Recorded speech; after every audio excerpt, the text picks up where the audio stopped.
میرے رب کی قسم، اسلام کو پھیلانے کا اس وقت سے بہتر اور کوئی موقع نہیں ہے کہ ساری دنیا کے پاس کوئی نظریہ نہیں رہ چکا، نظریاتی طور پر میدان خالی ہے، ہمارے پاس قرآن ہے، قرآن ہے، قرآن ہے، بے بدل بے مثل۔ لئن اجتمعت الانس والجن على ان يأتوا بمثل هذا القرآن لا يأتون به ولو كان بعضهم لبعض ظهيرا۔ بلاؤ ساری دنیا کے نکتہ ور، بلاؤ ساری دنیا کے فلسفی، بلاؤ ساری دنیا کے ادیب و فصیح و بلیغ، ان سے کو ایک سطر اس قرآن جیسے لکھ کے دکھا دو، نہیں دکھا سکتے۔ عبداللہ بن مقفع عباسی دور میں اور اموی دور کا ایک ادیب گزرا ہے، پہلے مجوسی تھا پھر مسلمان ہوا۔ ابو جعفر منصور نے اس کو قتل کروایا۔ اس سے کسی نے کہا، وہ ایسا ادیب تھا کہ عربوں کو بھی مات دے گیا تھا، اس سے کسی نے کہا تم قرآن کے برابر کلام تیار کرو، منہ مانگی دولت لو۔ غیر مسلموں نے کہا، انہوں نے کہا 1 سال کا پہلے راشن دو، پھر میں کلام تیار کروں گا، اس کے بعد معاملہ طے ہوگا۔ انہیں 1 سال کا راشن، کتابیں، ہر چیز اس کو مہیا کی، اور اس نے دروازہ بند کیا اور اندر ہو کے بیٹھ گیا۔ 1 برس کی محنت کے بعد ایک کلام تیار کیا کہ یہ قرآن کے برابر ہے۔ تو باہر نکلا مطمئن ہو کر، گلی میں سے گزرا، کھڑکی کھلی تھی، ایک چھوٹی بچی گلی کی طرف منہ کر کے قرآن کھول کے پڑھ رہی تھی۔ یہ گزرا اور ادھر سے اس بچی کی یہ آیت اس کے کانوں سے میں آ کر ٹکرائی، وَقِيلَ يَا أَرْضُ ابْلَعِي مَاءَكِ وَيَا سَمَاءُ أَقْلِعِي وَغِيضَ الْمَاءُ وَقُضِيَ الْأَمْرُ وَاسْتَوَتْ عَلَى الْجُودِجِ وَقِيلَ بُعْدًا لِلْقَوْمِ الظَّالِمِينَ۔ ہائے مجھے معاف کرنا، امت کے سامنے آج قرآن پڑھنا ایسے ہے جیسے قبرستان کو سنانا، کہ میرا اللہ کیا کہتا ہے، اتنی تو سوجھ بوجھ پیدا کرتے۔ کوئی عالم بننا فرض نہیں ہے، عالم بننا مستحب ہے، لیکن اللہ کے پیغام کو سمجھنا تو فرض ہے کہ میرا اللہ تمہیں کیا کہہ رہا ہے۔ جب وہ کہتا ہے یا ایھا الذین آمنوا، اے ایمان والو، تو آپ کو تو کچھ کہہ رہا ہے۔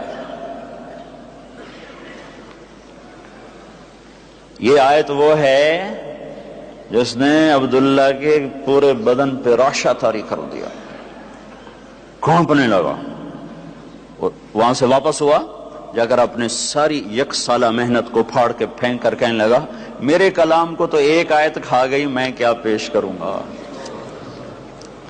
جو قرآن کی عجیب و غریب آیت ہے، اس میں 19 لفظ ہیں اور 21 بلاغت کی اقسام ہیں، الفاظ تھوڑے، اقسام بلاغت زیادہ۔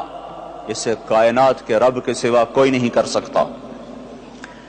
تو انسانیت نکل سکتی ہے اندھیرے غاروں سے اگر نکلو، اگر آپ نکلو۔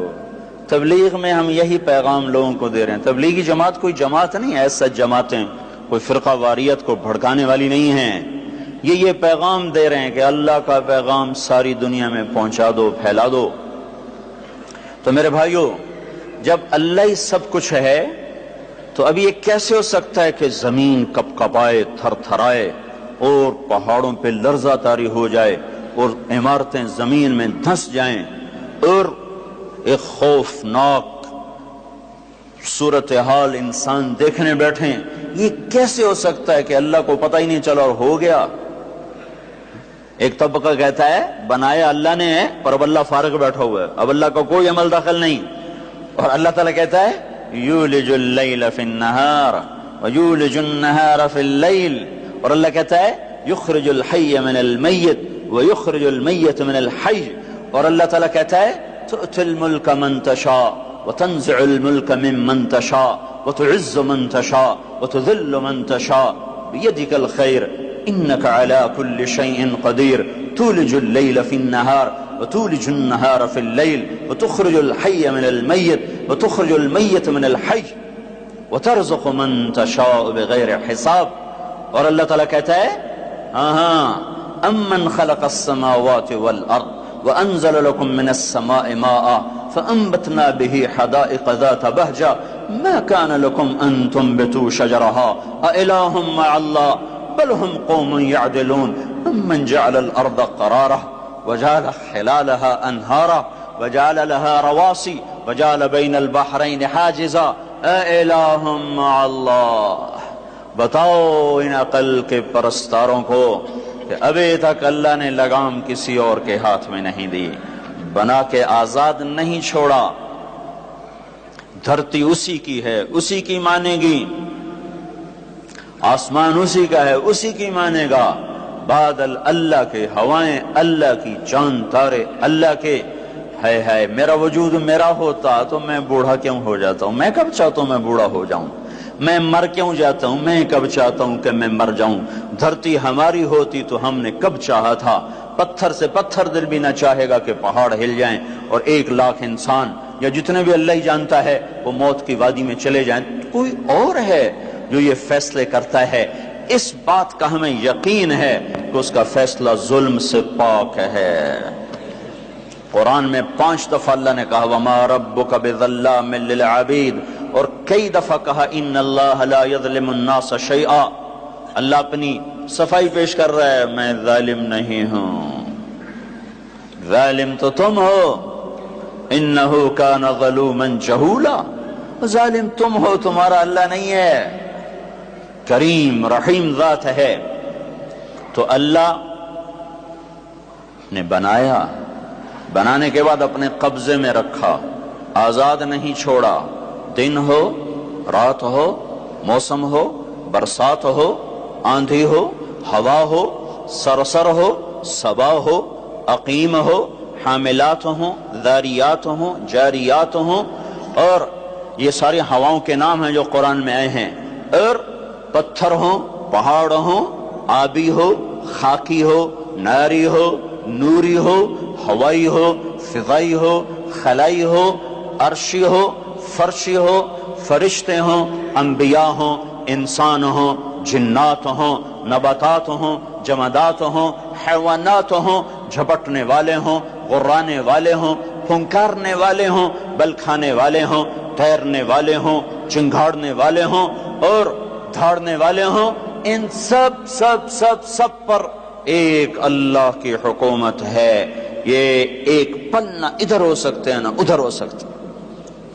ہاں پیچھے لوٹو، جون کی ایک گرم دوپہر ہے، 13 جون 353 قبل مسیح. ہاں جس کو BC کہتے ہیں، 353 BC ہے. اور دنیا کا فاتح آدم 33 سال کی جوانی میں بابل کے بستر پر ایڑیاں رگڑ رہا ہے. جسے دنیا سکندر اعظم کے نام سے جانتی ہے، وہ چوہے کی طرح بے بسی کی موت مرا. اور وہ یہ کہہ رہا تھا کوئی ہے جو مجھ سے میری ساری سلطنت لے لے اور مجھے مقدونیہ پہنچنے کی مہلت دے دے، میں گھر میں مرنا چاہتا ہوں. بدبخت ظالم، جب تو نے کھوپڑیوں کے مینار بنائے، خون کی ہولی کھیلی، اس وقت تجھے کیوں نہ یاد آیا کہ کوئی تیرے اوپر بھی ہے؟ مر گیا. بابل میں یونانی بھی جلا دیا کرتے تھے، جل کے ختم ہو گئی، راکھ بھی بکھر گئی، ہڈیاں کیا راکھ بھی بکھر گئی. اس کا بیٹا ملتان میں خود قتل ہو گیا تھا، وارث پہلے مرا، خود بعد میں مرا. سلطنت 3 جرنیلوں میں تقسیم ہوئی اور پھر اللہ نے اس کو ہوا منثورہ کر دیا، ریت کی طرح ہوا میں اڑا دیا. اجل ہی نے چھوڑا نہ کسرا نہ دارا، اسی سے سکندر صفات بہارا. ہر ایک لے کے کیا نہ حسرت سے دھارا، پڑا رہ گیا سب یوں ہی ٹھاٹھ سارا. جگہ جی لگانے کی دنیا نہیں ہے، یہ عبرت کی جا ہے تماشا نہیں ہے. تجھے پہلے بچپن نے برسوں کھلایا، جوانی نے پھر تجھ کو مجنوں بنایا، بڑھاپے نے پھر آ کے کیا ستایا. اجل تیرا کر دے گی بالکل صفایا، جگہ جی لگانے کی دنیا نہیں ہے.